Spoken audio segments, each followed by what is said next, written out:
You ever notice how people love to talk about what they're going to do?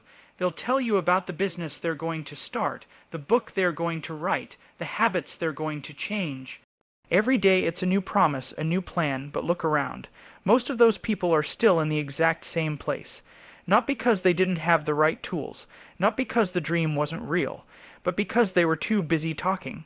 And not busy enough doing. The moment you start announcing your every move, you invite noise into the process. People will question your ideas, judge your intentions, and plant seeds of doubt. That noise, it gets in your head, it slows you down, you start second guessing yourself. You begin to focus more on how things look rather than how they are. The truth is, silence protects your momentum. It shields your energy. When you're silent, you're not wasting time explaining yourself. You're not trying to convince anyone of your worth. You're not performing. You're just building quietly, steadily, relentlessly. Jack Ma didn't become Jack Ma by going around shouting about what he hoped to do. He faced rejection, he got laughed at, but he didn't make noise, he made progress. That's the difference between real success and surface-level talk. Talk feels good in the moment. It gives you a little dopamine hit. It makes people think you're going somewhere, but actual movement, that's quiet, that's patient, that's behind the scenes. See, working in silence doesn't mean you're hiding. It doesn't mean you lack confidence. It means you're focused. It means you respect your process enough to let it grow without interference. Think about the most powerful things in nature.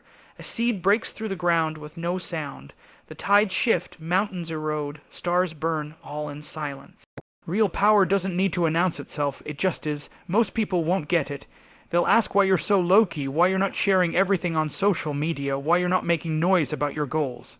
And the answer is simple, because you're not building for applause. You're not interested in attention. You're interested in results. There's something sacred about the early stages of a dream, when it's just you, your vision, and the work. No distractions, no opinions, just the grind. That's when the most growth happens. Not when everyone's watching, but when no one is. Because that's when your character is tested. That's when discipline is born. That's when you find out who you really are.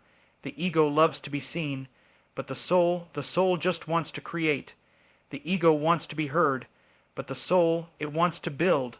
So you've got to ask yourself, are you chasing validation or are you chasing transformation? Because the two don't live in the same house. One needs an audience, the other needs silence. The more you speak on things too early, the more you give people the power to speak over your dream. But when you stay quiet, when you lock in, when you put your head down and get to work, you create something that speaks so loud you never have to say a word. The results become the announcement. The achievement becomes the noise. Silence isn't weakness, it's wisdom. And if you truly believe in what you're building, then you don't need to sell it. You just need to finish it, because the real flex is not telling people what you're going to do. It's showing them what you've already done.